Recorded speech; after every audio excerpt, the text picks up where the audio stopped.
In a multiplex, movies are screened in different auditoriums.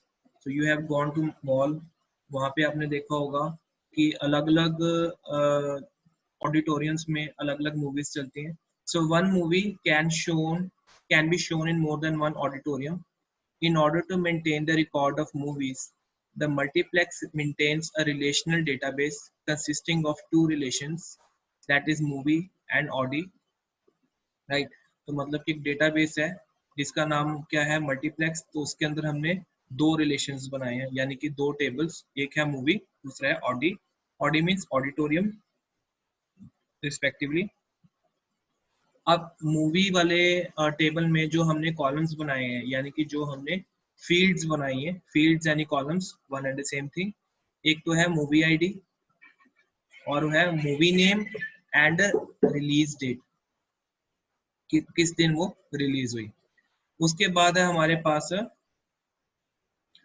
Auditorium में audi number, movie ID, seats, screen type and ticket price. तो ये जो सारी fields हैं, यानी कि ये जो कॉलम्स हैं, ये हमारे किसके हैं, ये ऑडी वाले टेबल के हैं.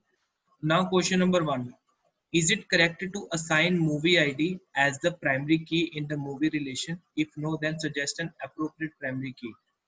Yes. तो मूवी आईडी को क्या हम एक प्राइमरी की असाइन कर सकते हैं?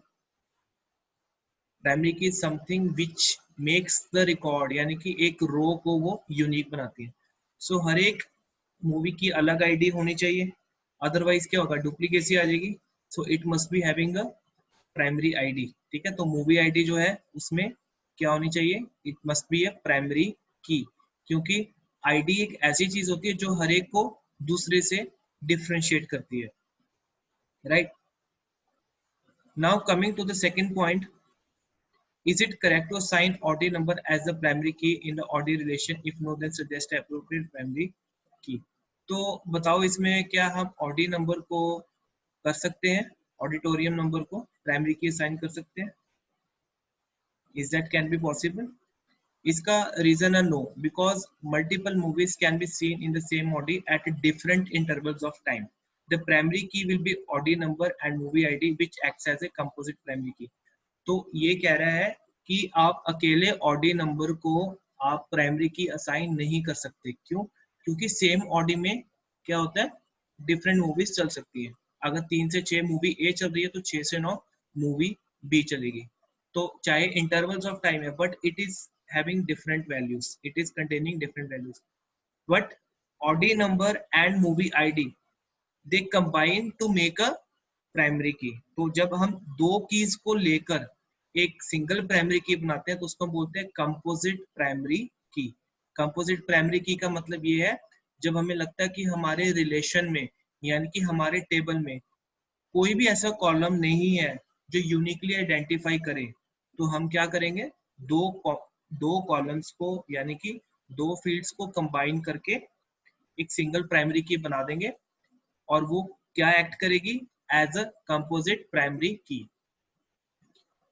Now coming to the third question, is there any foreign key in these relations?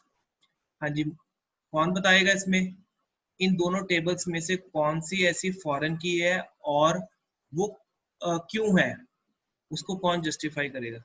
So I will be asking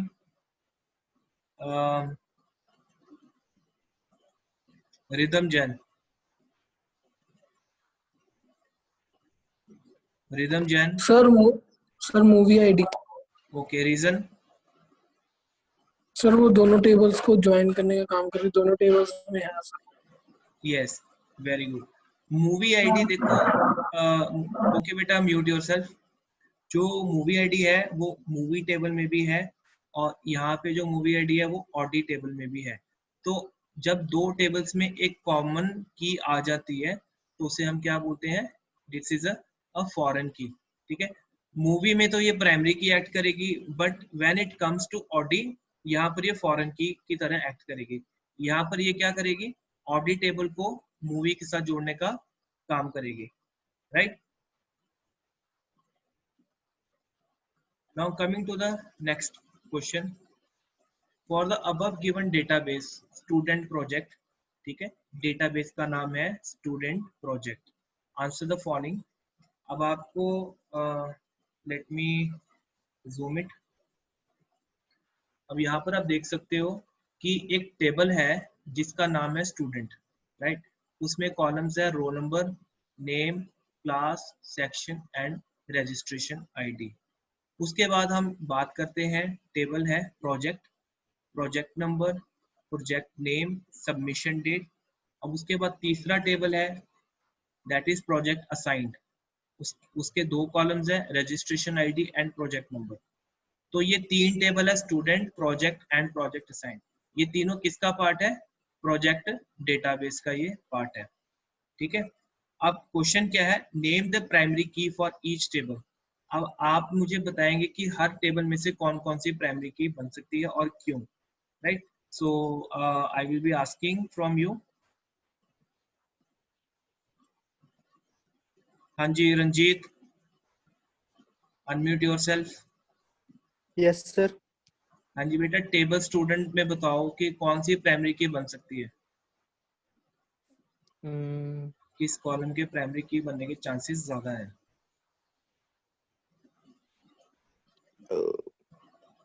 sir roll number. Yes, but why? Sir क्योंकि sir roll number सबका different ही है। Yes, roll number क्योंकि सबका sir different है। क्योंकि इसमें हाँ हाँ हाँ और क्योंकि इसमें दो क्लासेस भी गिवन है, जैसे +1 के दो बच्चे हैं ना, इसलिए उन हाँ दोनों हाँ, का रोल नंबर भी डिफरेंट है। Right right right. इसलिए सर प्राइमरी की रोल नंबर नहीं लगा।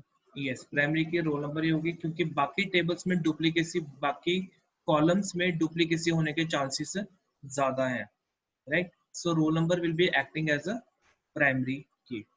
Okay, now coming to the next part. Yes, registration ID will also act as a primary key, but हम यहाँ पर रोल नंबर ही लेंगे क्योंकि स्टूडेंट का जो रोल नंबर है वो उसको यूनिकली आइडेंटिफाई करता है। Now for the next table, I will be asking Kunika.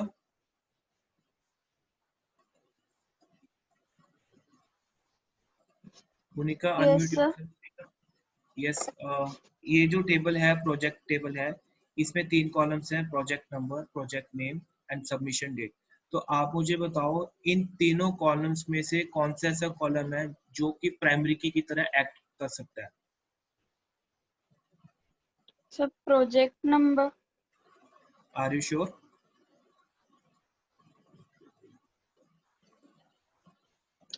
No, if I'm yes not. Then how?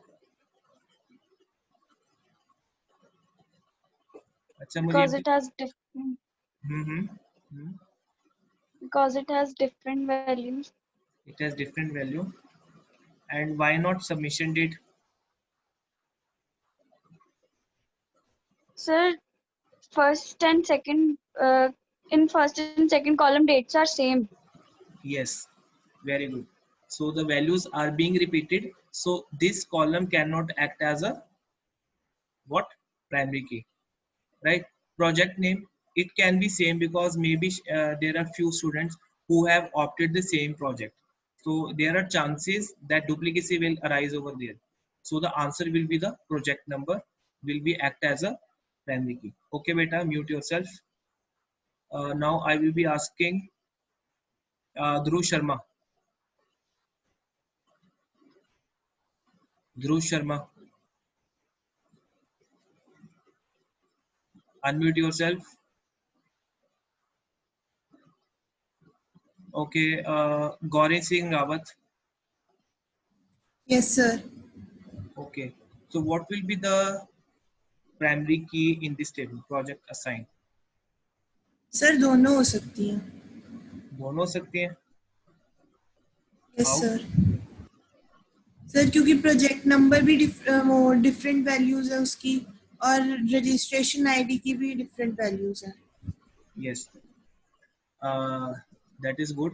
अब मुझे ये बताओ कि अगर मैं रजिस्ट्रेशन आईडी को प्राइमरी की बनाता हूँ तो प्रोजेक्ट नंबर क्या बनेगा? वो कौन सी की बन जाएगी? सेकेंडरी सेकेंडरी की. हाँ, सेकेंडरी की.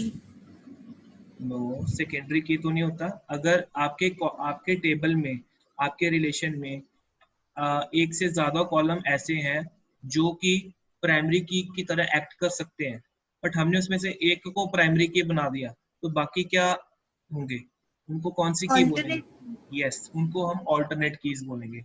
ऑल्टरनेट कीज का मतलब है कि हम उनको भी प्राइमरी की तरह एक्ट करने के लिए ले सकते हैं, right? Okay, mute yourself.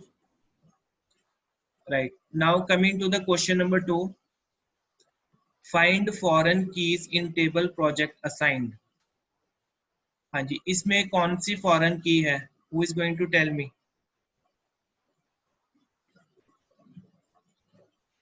Manveer? हाँ जी, इस टेबल में बताओ कौन सी फॉरेन की है प्रोजेक्ट असाइन में?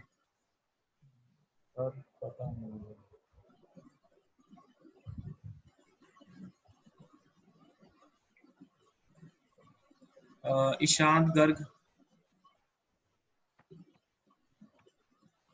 Ishant Garg,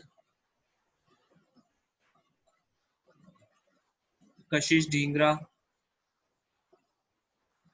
yes sir. हाँ जी बेटा, इस टेबल में कौन सी फॉरेन कीज है प्रोजेक्ट असाइन में? सर इसमें अगर हम स्टूडेंट वाले टेबल से कंपेयर करें तो रजिस्ट्रेशन आईडी कॉमन है, वो फॉरेन की होगी, और अगर प्रोजेक्ट वाले टेबल से कंपेयर करें तो प्रोजेक्ट नंबर होगी। यस, अगर आप इसमें ये देखो, if you analyse it carefully, तो आप देखेंगे कि प्रोजेक्ट असाइन में एक कॉलम आया है आपका स्टूडेंट टेबल से रजिस्ट्रेशन आईडी, और दूसरा कॉलम यानी कि प्रोजेक्ट नंबर आया आपका प्रोजेक्ट से। तो मतलब कि क्या हुआ कि इन दोनों कॉलम्स में से क्या हो रहा है, इनका एक प्रोजेक्ट, दोनों कॉलम्स, दोनों टेबल्स में से एक कॉलम आ रहा है जो कि प्राइमरी की तरह है। यहाँ पर जो रजिस्ट्रेशन आईडी है वो क्या है आपका, it is a case of alternate की। यहाँ पर जो प्राइमरी की है वो है रोल नंबर, राइट? और यहाँ पर क्या है आपका primary key project number. So you can say that both act as a foreign key, क्योंकि यहाँ पर रजिस्ट्रेशन आईडी इस टेबल को स्टूडेंट के साथ जोड़ने का काम कर रहा है, और यहाँ पर जो प्रोजेक्ट नंबर है वो प्रोजेक्ट असाइन टेबल को प्रोजेक्ट के साथ जोड़ने का काम कर रहा है। कैसे? क्योंकि प्रोजेक्ट में भी प्रोजेक्ट नंबर है और प्रोजेक्ट असाइन में भी प्रोजेक्ट नंबर है, right? Okay, is there any alternate key in the table student? Give justification for your answer. Okay, अगर हम इसमें हम मान लेते हैं रोल नंबर को एज अ प्राइमरी की, तो कौन सा इसमें एक्ट करेगा एज अ ऑल्टरनेट की जिसमें यूनिक वैल्यूज आने के चांसेस ज्यादा है? That's answer is registration ID. ठीक है, तो रोल नंबर के अलावा जो ऑल्टरनेट की है that is a registration ID. ये भी आपकी प्राइमरी की बन सकती है, पर हमने for the time being roll number को प्राइमरी की बनाया है, तो जो दूसरा कॉलम रह गया है उसमें भी यूनिक वैल्यूज है, तो ये हमारा ऑल्टरनेट की तरह एक्ट करेगा। Now next question, can a user assign duplicate values to the field roll number of student table? Justify. क्या यूजर उनको डुप्लीकेट वैल्यूज असाइन कर सकता है? I will be asking.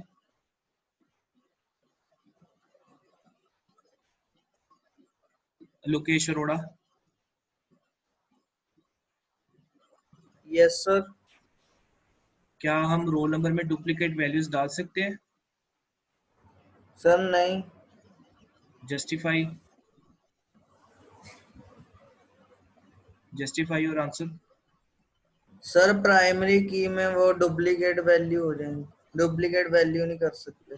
Yes, in the primary keys you cannot insert the duplicate values, right? Okay, so these are the answers. ये मैंने notes आपको WhatsApp group में भेजे हुए हैं, right? So now coming to the question number 13, I will be hiding the answers.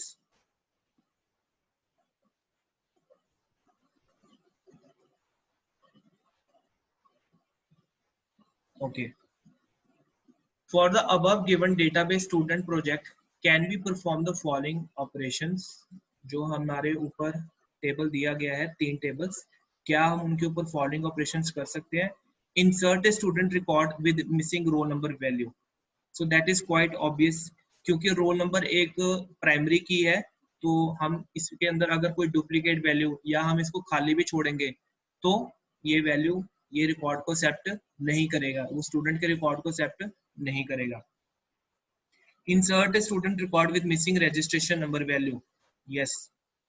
Now who is going to tell me its answer? हमने student के अंदर, ये देखो ये टेबल है स्टूडेंट, इसके अंदर हमने रिकॉर्ड इंसर्ट करना है बट रजिस्ट्रेशन आईडी नहीं डालनी, रजिस्ट्रेशन नंबर नहीं डालना, तो क्या ये रो को एक्सेप्ट कर लेगा? Who is going to tell me? मुस्कान,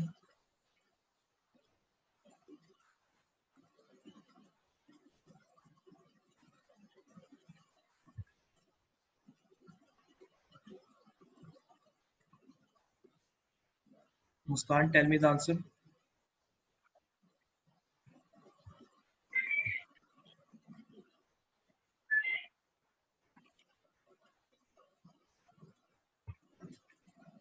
बताओ, अगर हम रजिस्ट्रेशन आईडी का रिकॉर्ड नहीं डालेंगे तो क्या ये उस रो को एक्सेप्ट करेगा, student table?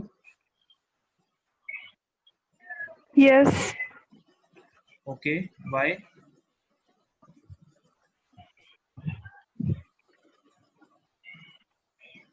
What is the reason?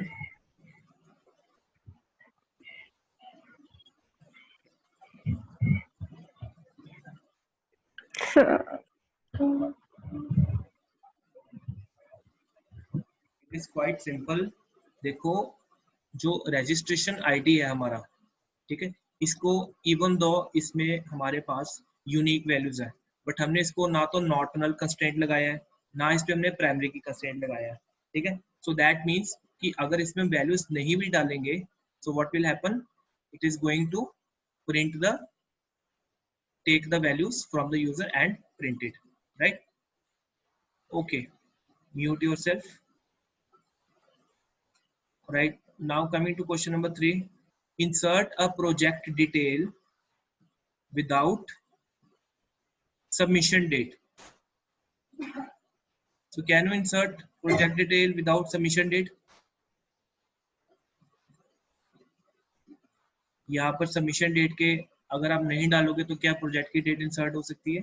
इसका आंसर है यस। रीजन बीइंग, क्योंकि यहाँ पर सबमिशन डेट हमारी डुप्लीकेट हो रही है, दैट मीन्स ना तो ये प्राइमरी की है, ना इस पे हमने नॉट नल कंस्ट्रेंट लगाया है। नॉट नल का मतलब होता है कि अगर आपने नॉट नल कंस्ट्रेंट लगा दिया, दैट मीन्स कि उस कॉलम में वैल्यू आनी जरूरी है, अगर उसमें वैल्यू नहीं डालोगे तो वो एरर जनरेट करेगा। अब क्योंकि यहाँ पर हमने नॉट नल नहीं लगाया हुआ, ऊपर से ये प्राइमरी की भी नहीं है, तो हम यहाँ पर सबमिशन डेट की जो वैल्यू है वो इंसर्ट अगर नहीं भी करेंगे तो भी पूरा रिकॉर्ड हमारा इंसर्ट हो जाएगा। Now coming to the next question, insert a record with registration ID IP 10119 and project number 206 in project sign.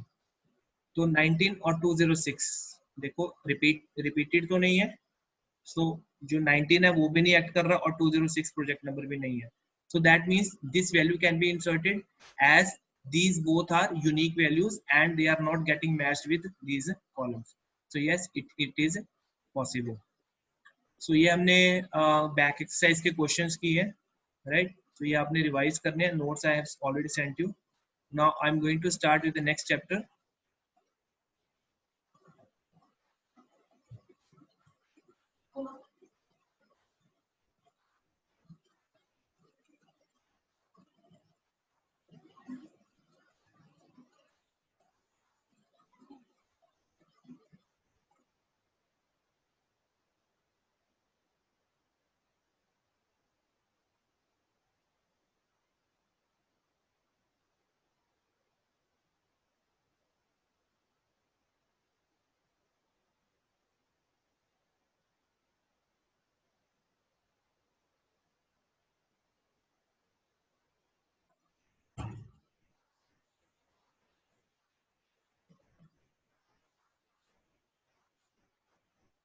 So now we are going to start with the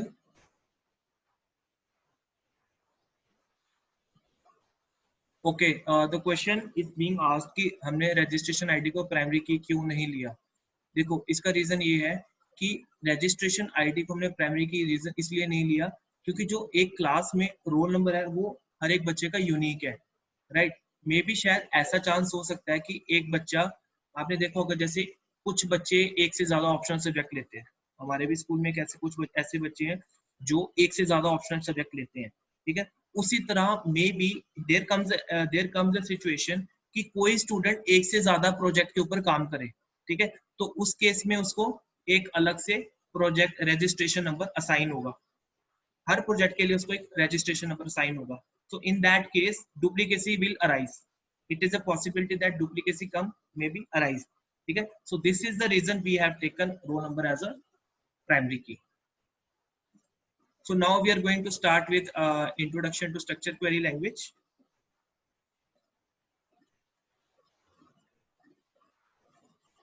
So we have learned about relational database management system and purpose in the previous chapter. There are many RDBMS such as MySQL, Microsoft MySQL Server, PostgreSQL, Oracle that allows us to create a database consisting of relations यानी कि tables, and to link one or more relations for efficient querying to store, retrieve and manipulate data on the database. तो ये मैंने आपको बताया था कि सारा कुछ database के अंदर सेव होता है। इवन दो जब आप गूगल में कुछ सर्च करते हो तो जो भी आप सर्च की टर्म टाइप करते हो और as soon as you press the enter key, जो भी आप सर्च कर रहे हो वो एक डेटाबेस की क्वेरी में कन्वर्ट हो जाता है और गूगल के डेटाबेस में से वो चीज को सर्च करके आपकी ब्राउजर पे डिस्प्ले होती है, राइट। सो सिमिलरली यहाँ पर भी हमने ऐसे ही काम करना है। We have to create a queries and execute it on the MySQL and we'll get the result accordingly. अब structured query language क्या है? SQL. One has to write application programs to assess data in case of file system. However, for database management system, there are special kind of programming languages called query language that can be used to assess data from database. तो ये एक ऐसी language है जो कि आपको database में से डेटा असेस यानी डेटा को रिसीव करने में, डेटा को लेने में हेल्प करती है। मतलब कि आपको ये लैंग्वेज आनी चाहिए अगर आप डेटाबेस में से कोई चीज को रिट्रीव यानी रिसीव करना चाहते हैं। The structure query language is the most popular query language used by major relational database management system such as MySQL, Oracle and SQL server. तो ये बहुत फेमस RDBMS सॉफ्टवेयर्स हैं जो कि इस लैंग्वेज को यूज करते हैं। एक है MySQL, Oracle और SQL server. SQL is easy to learn as the statements comprise of descriptive English keywords. तो ये easy है याद करनी और समझनी क्योंकि इसके अंदर English के descriptive words होते हैं and are not case sensitive. तो यहाँ पर आप देख सकते हो कि ये case sensitive नहीं है। Python is case sensitive but MySQL is not case sensitive. अगर आपने rows insert करनी है तो अगर आप capital I डाल रहे हो insert में या small I डाल रहे हो, it doesn't affect, ठीक है। So we can create and interact with database using SQL in efficient and easy way. The benefit with SQL is that we don't have to specify how to get the data from the database, rather than we simply specify what is to be retrieved, and SQL does the rest. Although called a query language, SQL can do much more besides querying.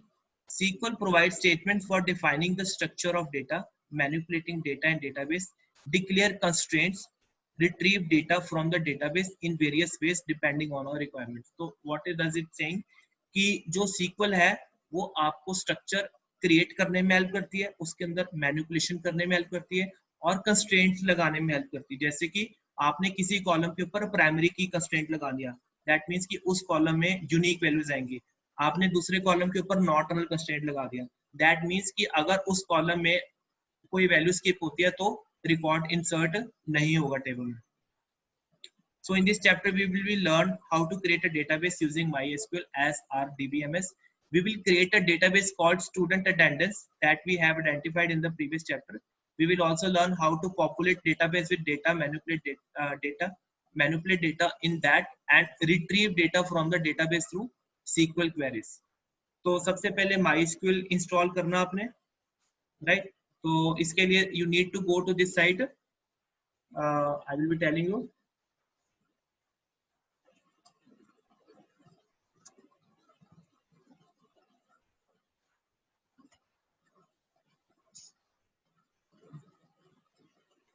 ठीक है, I will be telling you the site.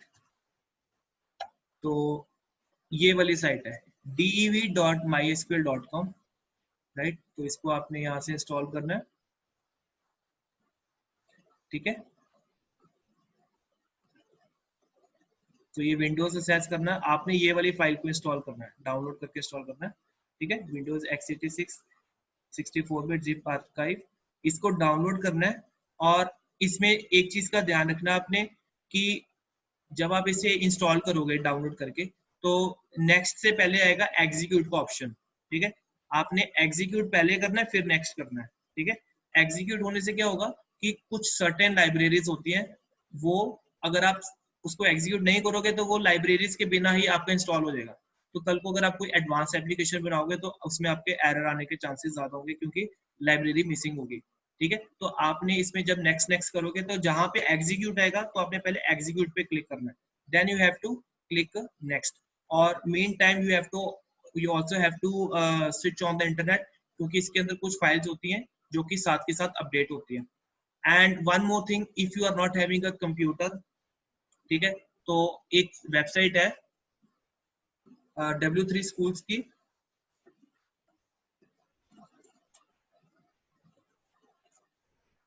आपने Google में ये type करना है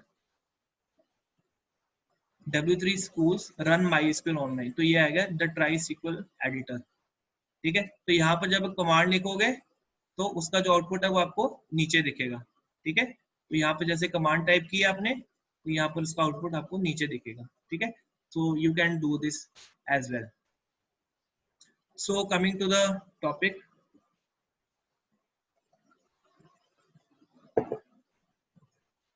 installing MySQL, I've told you. तो सबसे पहले हम बात करेंगे डेटा टाइप्स की। We know that a database consists of one or more relations and each relation table is made up of attributes यानी कि columns. Each attribute has a data type.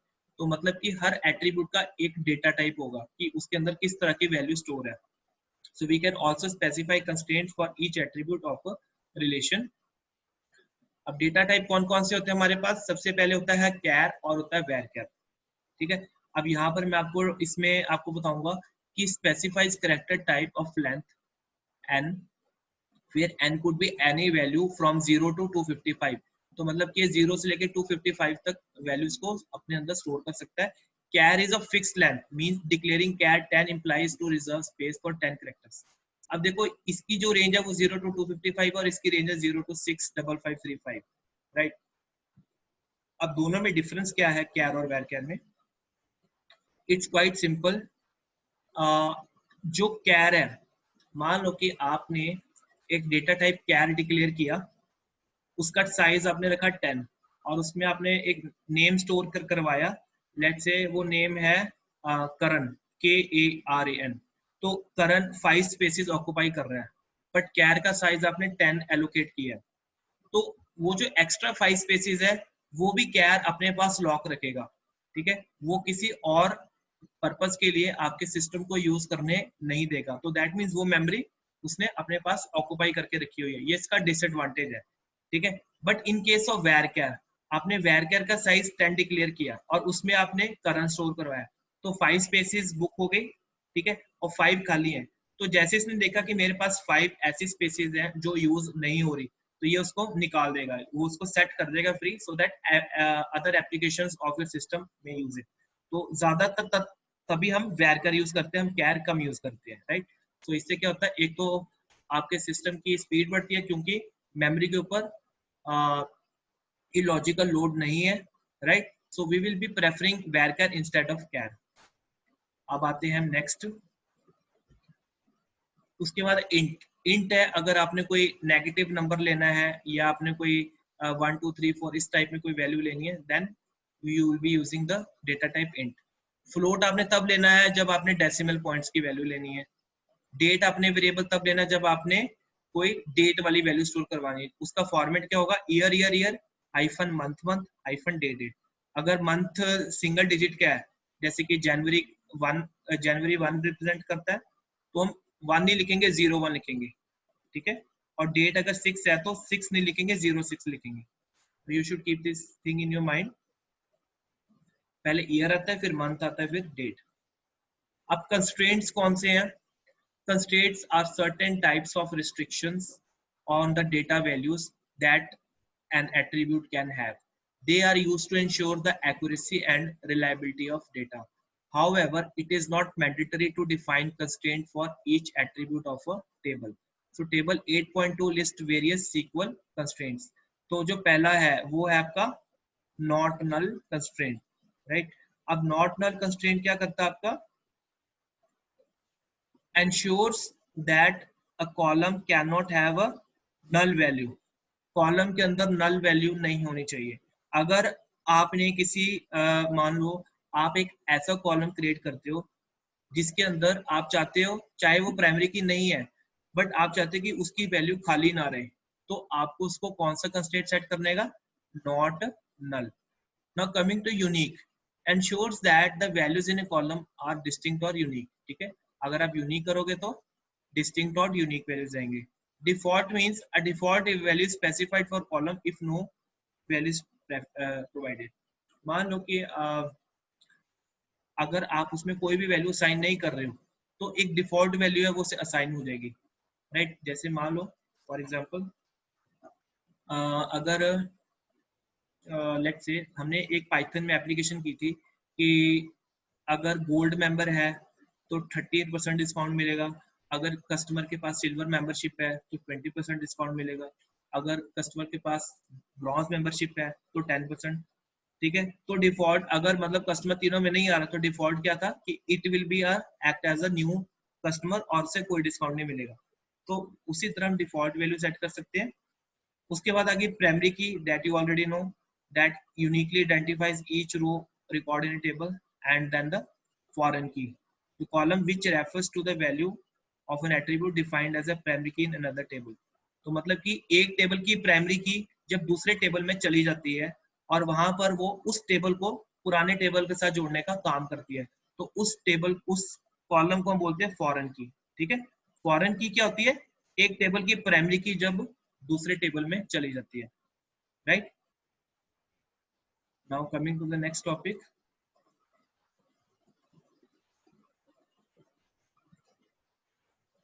Let me clear the drawings.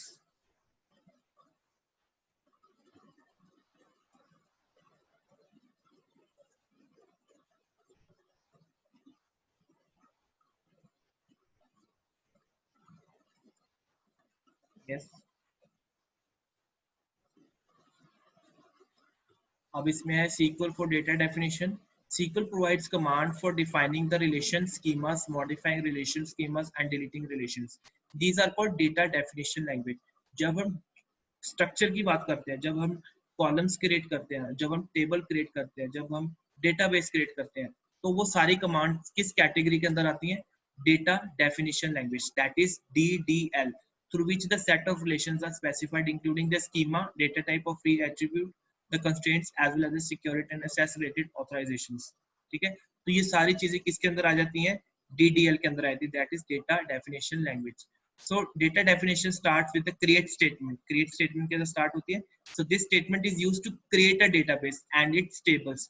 So before creating a database, we should clear about the number of tables in a database, the column in each table along with data type of each column. This is how we decide the relation schema. अब क्या है? अब database हमने create करना है। To create a database, we use the create a database command, ठीक है। अब इस बुक में जो भी दिए हुए कैपिटल लेटर्स में दिया वो चीज एज इट इज आएगी, ठीक है। और जो ऐसे दिया हुआ है नॉर्मल फॉन्ट में वो चीज आपने स्पेसिफाई करनी है, दैट इज यूजर डिफाइंड। ये किसी एक कोई यहाँ पर DB1 कर सकता है, कोई DB2 कर सकता है, तो this name it can be anything, but ये जो चीज है ये कमांड सब केस में सेम रहेगी। और लास्ट में सेमी कॉलम, ठीक है। अब जैसे मैं आपको क्रिएट करके दिखाता हूँ, जब आप MySQL इंस्टॉल कर लोगे तो ये आ जाएगा MySQL कमांड लाइन क्लाइंट। तो इसमें आप पासवर्ड सेट करोगे कुछ भी,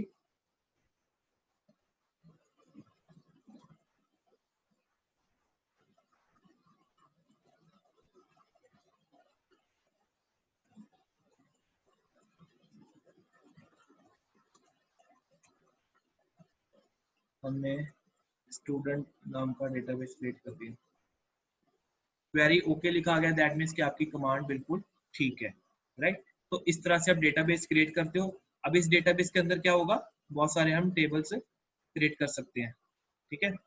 अब ये हो गया हमारा एक डेटाबेस बन गया, ठीक है। A DBMS can manage databases, multiple databases on one computer. Therefore, we need to select the database that we want to use. Once the database is selected, we can proceed with creating tables. अब क्या है, there comes a situation कि आपके system में बहुत सारे databases बने हो, ठीक है, बट जब आप टेबल बनाओगे तो MySQL को नहीं पता होगा कि आप जो टेबल बना रहे हो वो किस डेटाबेस को पॉइंट करता है, वो किस डेटाबेस के अंदर स्टोर करना है। तो आपने टेबल बनाने से पहले उस डेटाबेस को सिलेक्ट करना है जिसके अंदर टेबल आपने बनाना है। तो मान लो कि मेरे इस सिस्टम में स्टूडेंट भी है, DB1 भी है, DB2 भी है, अलग अलग डेटाबेस है, बट मुझे जो टेबल बनाना है वो इस डेटाबेस में बनाना है स्टूडेंट में, तो मुझे कौन सी कमांड लिखनी पड़ेगी, यूज स्टूडेंट सेमीकोलन। तो अब यहाँ पर आ जाएगा डाटाबेस चेंज, दैट मीन्स अब मैं जो भी टेबल बनाऊंगा वो मेरे कौन से डेटाबेस के अंदर जाएगा, स्टूडेंट वाले डेटाबेस के अंदर